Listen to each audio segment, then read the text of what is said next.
già che ci sono, faccio una live nel mentre, no? Così vi mostro un po' la camminata che c'è da fare vicino a casa mia. Siccome sono lì che sono quasi pronto per scrivere la mia newsletter del sabato, spero non ci sia troppo vento, così vi faccio vedere un po' il panorama vicino a dove abito. Qui siamo nel litorale di Cagliari, 10 km, e questo è un paradiso per me perché non sono in città, non sono un amante della città, mi piace stare fuori città perché questo è quello che vedi dalla città, cioè da fuori la città. Quello che vedi è questo benessere che ogni volta che esco mi rende veramente grato di dove sono, mi rende grato di essere in questa terra, la Sardegna. Sono un adottato perché non sono sardo. E quindi niente, mentre che stavo facendo questa passeggiata ho pensato facciamo una live. Ora spero che non ci sia troppo vento, io comunque sono vicino al microfono, e oggi volevo tra l'altro parlarvi di una domanda che mi hanno fatto ultimamente, che stiamo parlando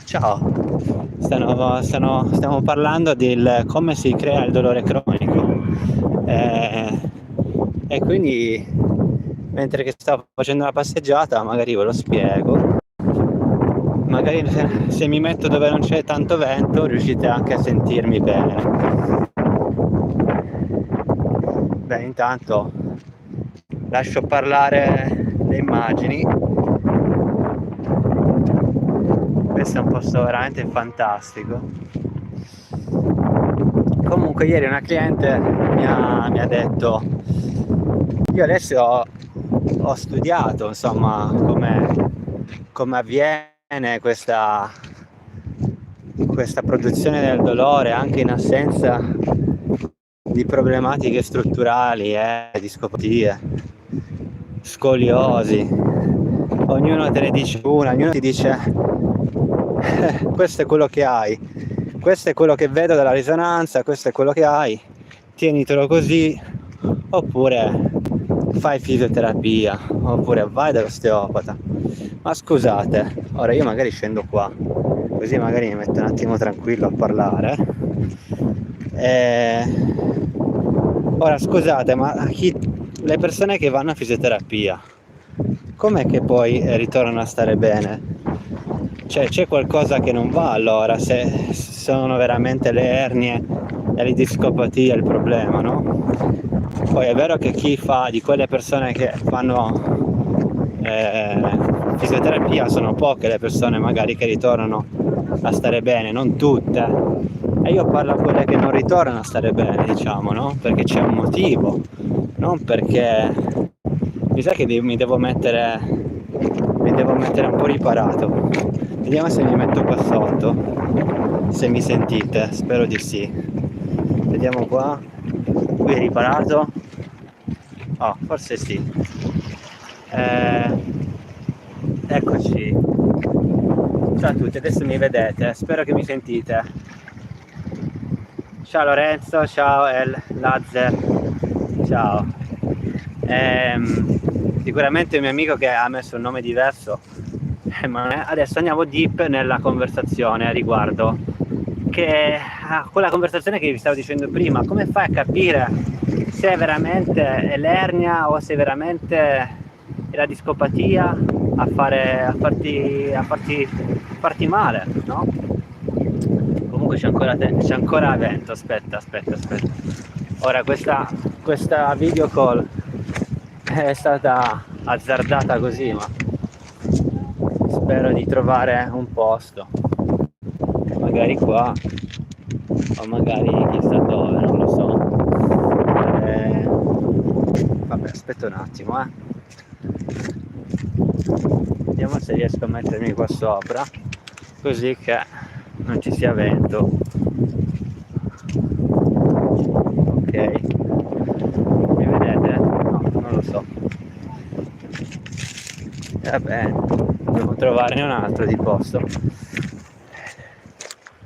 Allora, aspetta un attimo, vediamo un attimo se lo troviamo. Intanto fate le domande se le avete per coloro che vedono il mio canale, perché non è molto spesso che faccio una live, quindi magari mi date anche delle idee su dei contenuti, su qualche video che posso fare nei prossimi giorni, no? Anche se, ecco, qua di vento ce n'è poco, quindi mi sa che mi posso mettere proprio qua sotto. Magnifico. Ok, beh, per coloro che hanno aspettato, grazie che avete avuto la pazienza. Ora mi metto qui in basso. Eccoci qua. Allora, vediamo un attimo. Dove sei? Alessia, sono a Cagliari, sono a 10 km da Cagliari. Sono in un posto magnifico che si chiama Baia Azzurra, vicino Capitana. Vabbè, adesso lo sapete tutti, insomma. E quindi volevo dirvi una cosa che pensavo fosse chiara dopo, non so quanti video ho fatto su YouTube, penso siamo su 170 video, e negli ultimi 2 anni ho praticamente lavorato part time per YouTube, e tutti mi dicevano ma perché fai così tanto, cioè perché lavori su YouTube poi alla fine non ti dà nulla. E invece mi dà molto, nel senso, è vero, il mio canale non si monetizza in questo momento ancora, ma penso che da domani, ve lo dico pubblicamente, YouTube mi dà un contributo per quello che sto facendo, e spero che insomma stia aiutando e sta aiutando persone che soffrono da dolori cronici, perché questo per me è un lavoro. Io ho studiato fisioterapia per aiutare persone che soffrono da dolori cronici, solo che mentre che facevo questa università mi sono reso conto che la sanità, la medicina è molto limitata. È molto limitata perché se soffri di dolori cronici, io ne ho sofferto di dolori cronici, ecco perché probabilmente mi sento molta passione in quello che faccio, perché io stesso non ho ricevuto, ciao Filomena, io stesso non ho ricevuto il giusto supporto, e questo supporto che io non ho ricevuto vorrei darlo a quelle persone che in questo momento stanno soffrendo di dolori cronici. Ora, non tutti i dolori cronici sono uguali. Ecco che nel mio webinar, tra l'altro, se non l'avete visto e soffrite di dolori cronici, guardatelo, perché è un seminario di 40 minuti, l'ho registrato, e vi dà questi 3 punti in particolare che dovete sapere. Il primo punto, che poi lo spiego ovviamente nel webinar, vi dico solo i 3. Il primo punto è che esiste dal 2021 l'associazione internazionale del dolore, ha detto, cioè ha messo un terzo dolore, ha dichiarato, come puoi dirlo, il terzo dolore, che si chiama dolore nociplastico. Ora tutti sappiamo sicuramente degli altri 2 dolori: dolore acuto, quindi quando ti fai male e ti rompi un osso, ok, o tocchi una pentola bollente, quello è dolore acuto, quindi anche quella è una protezione per un potenziale danno che sta avvenendo o che è già avvenuto, ok?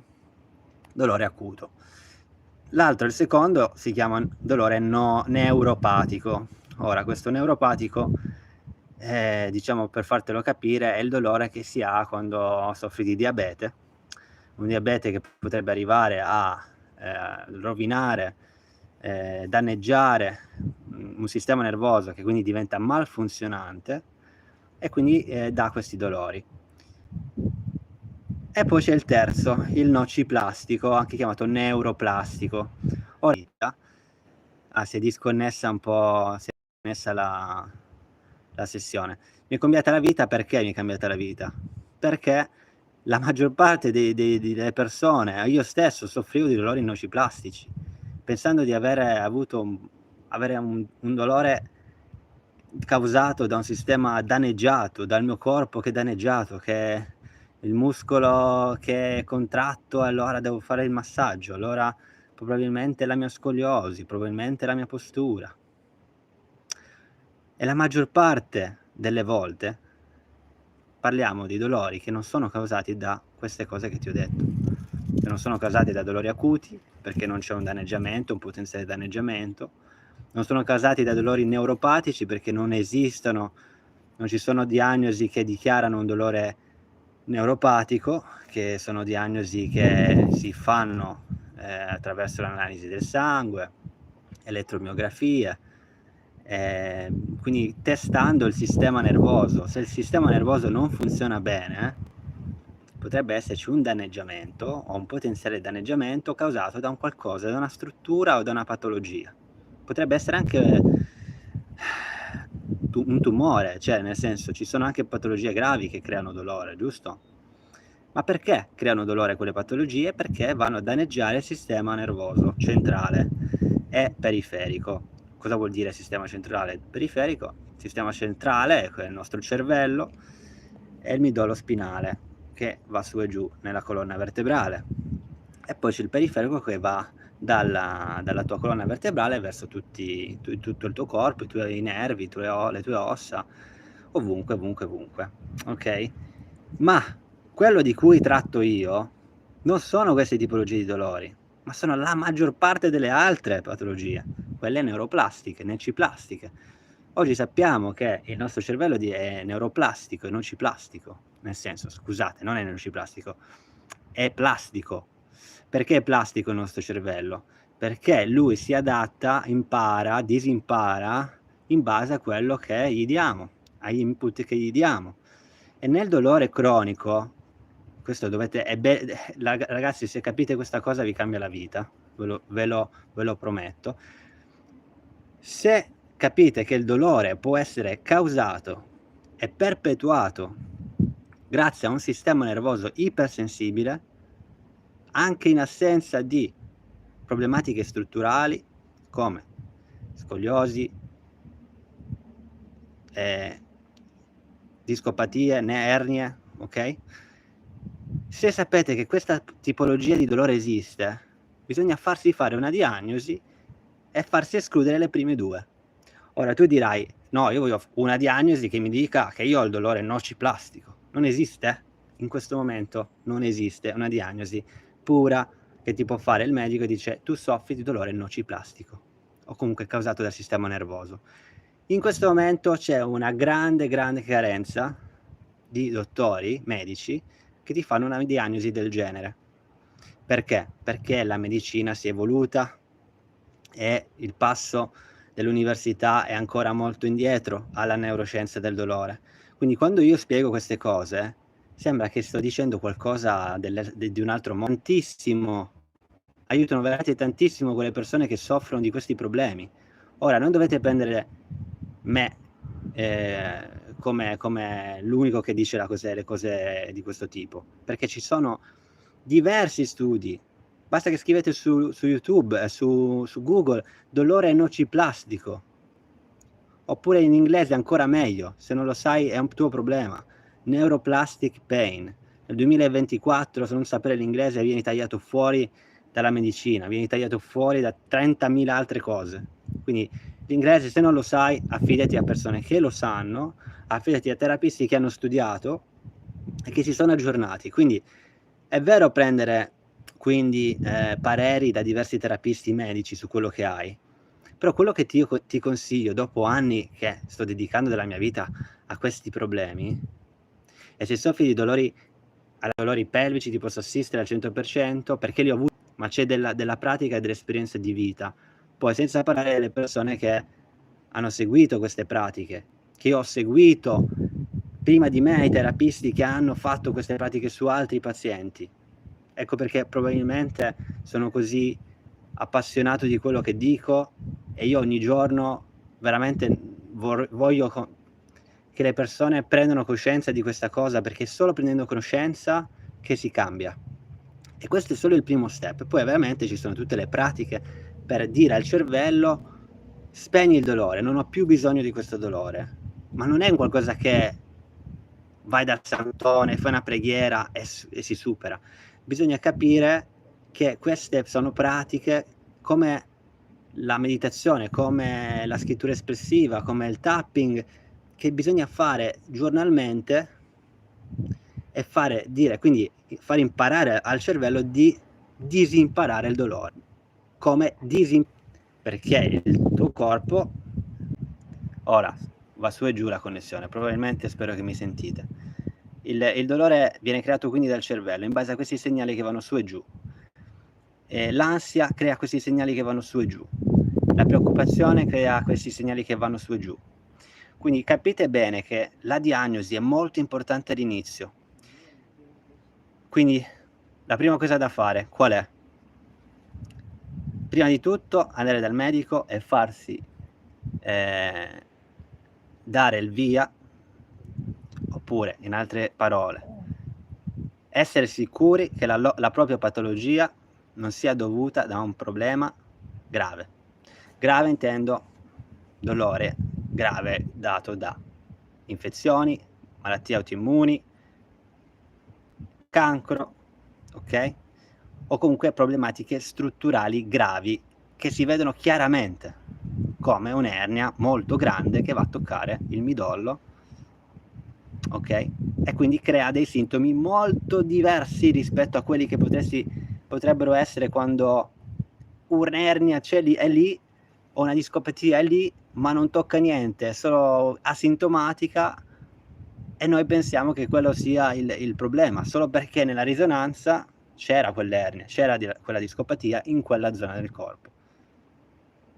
Noi sappiamo, o comunque i medici o i fisioterapisti sanno, che un sintomo legato a un'ernia, a una discopatia, è un sintomo molto particolare che crea dei sintomi specifici su delle aree del corpo, e quelle aree del corpo quindi perdono o potenza, quindi forza, o sensibilità, ok? Se queste due cose, perdita di forza e sensibilità, non c'è, e quindi tu cammini normalmente, tu non perdi l'equilibrio, tu non perdi la forza, ci fa capire che quel sintomo può essere non dovuto a una problematica strutturale, ma a un sistema nervoso che è andato in ipersensibilità. Ora, se tu stai guardando questo video, probabilmente sei uno di quelli che soffre di dolori nociplastici, che però, guarda caso, ti sono state diagnosticate delle ernie, delle discopatie, scoliosi, vai dall'osteopata, dalla fisioterapista e ti dice che la tua postura è scorretta, e quindi ti hanno bombardato di diagnosi probabilmente errate o comunque limitate, e ti hanno bombardato di notizie nocebo, sai, ci sono le notizie placebo, quelle che ti fanno stare bene, ti danno un attimo di fiducia e di forza, e ci sono le notizie nocebo. Per esempio, quando tu guardi il TG1, il TG2, il TG3, le news, quelle sono tutte notizie nocebo, cioè tu accendi la televisione e inizi a preoccuparti di qualsiasi cosa, e le tasse, e l'inflazione, e le notizie di cronaca nera. Poi comunque sono magari notizie anche vere, però essere bombardato da queste notizie giorno e notte, più i tuoi problemi di dolore cronico, non ne esci più. Quindi iniziamo da te, prima di tutto, lo so che è difficile, a studiare queste pratiche, a studiare il sistema nervoso, e tanto non hai niente da perdere, non c'è nulla da perdere. Qual è la cosa che uno ha da perdere? Nulla, il tempo. E il tempo ti assicuro che una volta che sai queste cose ti cambia la vita, perché una informazione, come è successo per me, queste informazioni mi hanno cambiato la vita. Io soffrivo di dolori cronici, non soffro più di dolori cronici, e anche dovessi fare un incidente e mi arriva un colpo di frusta, io so che quel dolore non diventerà mai cronico, perché sono io a capire che il dolore cronico si può creare solo quando gli altri fattori del dolore, ovvero i fattori psicologici e sociali, innescano il dolore. Quindi ti ho detto già dei fattori, no? Non è solo il tuo corpo, ma anche la tua mente. Se la tua mente non è in equilibrio, il tuo corpo non è in equilibrio. E noi pensiamo però che se soffriamo di dolori cronici, il nostro corpo non è in equilibrio principalmente. Non ci pensiamo alla mente, perché la cosa che ci fa star male dire: ma io sono a posto, ma io non sono matto, mica devo andare dallo psicologo." No? Io non ho bisogno di cambiare le mie abitudini, perché è difficile. E invece, se cambiamo le conoscenze, cambiamo le nostre abitudini, ma leggermente. Ora qualcuno mi sta chiamando. Mannaggia allora che non riesco a mettere. Va bene ragazzi, io vi devo salutare, mi stanno chiamando. Spero di vedervi nei miei nuovi webinar. Vi scrivo giù il link per il webinar e fatemi le domande, magari faccio un video a riguardo. Ciao belli, ciao ciao.